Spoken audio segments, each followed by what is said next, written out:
get our underhook, get up, or get to that single, and then pyramid out. Make sense? Next thing you know, we won't do that last part. But each part of this is so important. We need to drill it as much as possible. If you're on your back and you can't get on top, right, especially in side control or even half guard, there's not a lot of submissions that you're going to be able to hit from that position, especially with no gi on. Gi gives you some more handles, gives you some more attack. But especially no gi, we want to be able to get out of there first. Okay, and for you guys that are fighting, okay, we need to be able to get on top. Doesn't matter how good a striker you are if you're on your back, right? Okay. So we're going to work that out the back, and we're just going to get to that front head, and then the other person's going to work. The other thing that I know I've said to a couple of you is if we are working both on the bottom and on the top, right? If we're working both our defense and our offense at the same time, we only have to practice half as long. Does that make sense? So if I'm on the bottom trying to work my out the back, and you're on top of me in side control, your side control should be perfect. Okay, I've got my underhook. I've got my underhook under the head. My knees are up. My base is wide. I'm nice and balanced. I'm not driving forward. I'm not being lazy. Okay, one, it gives them a good demo dummy. Right? They know what's going to come when they're actually going live then. They get that feeling. All right, but you're also working your offense at that same time. So that when you're on top, you're working your offense. When you're on the bottom, you're working your defense. And all we're doing here is drilling combinations. The same way we would do in striking, right? You throw a 1, 2, 3 at me, and I practice my defense perfectly. All right? I don't just stand there and let you punch me in the face. Nobody learns anything that way. I want to work my defense the same way as that's all we're doing. Is I'm practicing the perfect combination to beat your offense. Make sense? I'm practicing the perfect counter. I get my underhook, I come up to my knees, I sit out, I take your back. That's what we were just doing. That was our combination to beat the guy on top. Or girl.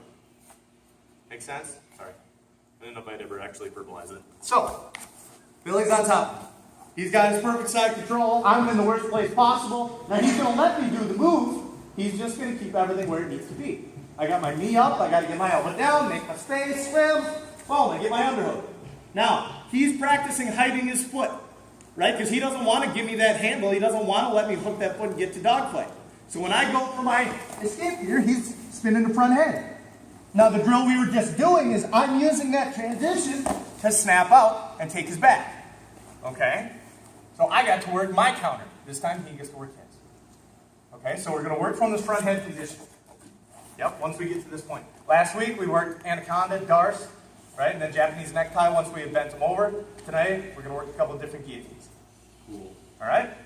So the idea, let's go from the side control position. Yep, bone, lock onto my leg. Right, so as he's coming up, all right, come up to your knees. I'm sprawling out. Whoop, yeah, I shove the head, and I got to break that grip. And I'll just keep sagging until I break that grip. Now, if he doesn't hit his pyramid right away, that's when we're going to start setting up our offense, right? And I'm dropping my hips. I'm aware where my arms are. I'm not leaving that arm in his armpit. I got to get that elbow back. So as soon as he comes up, my elbow's staying in tight, you see? Now he doesn't have that pyramid. I'm going to grip that neck. I got his chin here. I'm going to slide my hand right in front of his shoulder. So as I pull that elbow back, I should probably go from this side so you can see. As I pull that elbow back, I'm gripping my own wrist. Make sense? I'm going from his chin here, making a blade. I'm grabbing the bottom of it. Got it? Pull that grip back, lock onto it. All right, and this is not a nice guillotine. This is not a straight plug guillotine. My forearm is going straight into his trachea. Okay? I'm trying to finish the fight. I'm going to slide that knee in. Whoop, and wrap the leg over the back so he can't roll out. Elbow comes up high. Elbow squeezes in. Okay? Taking that triangle, making it smaller. And I'm curling him into a ball. The urge is to pull on him. Right? But that makes his defense easy. All he has to do is lift his butt up and straighten his neck. Okay, so this is a quick hitter. I use his motion coming up onto his knees, wrap the neck, and go over the body. Sometimes they'll even roll over so they go on their back. You're cranking on their neck, it sucks. Make sense? So, going all the way through it. I'm on the bottom. Make my space. Bam. I'm coming up to my knees. Billy's going to slide his arm back. Oh, yep. This one? This one? Yep. Slide that arm back. Grip your hands. Yep. And he slides his knee in.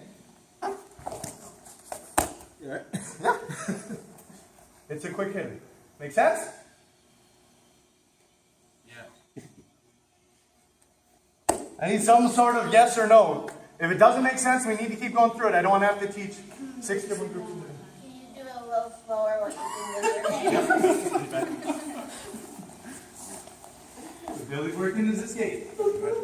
I got my wizard. I'm sprawling. My arm is in his armpit here. If I leave this, he's going to pyramid out. Right? So I'm going to drop that hand back, and I slide it in front. See? So your other arm is just chilling in it. Yep, I was gripping that chin. When we sprawl, we got that chin strap. Holding that chin. I'm just rolling my wrist straight, grab my blade, and now my back leg is going to slide.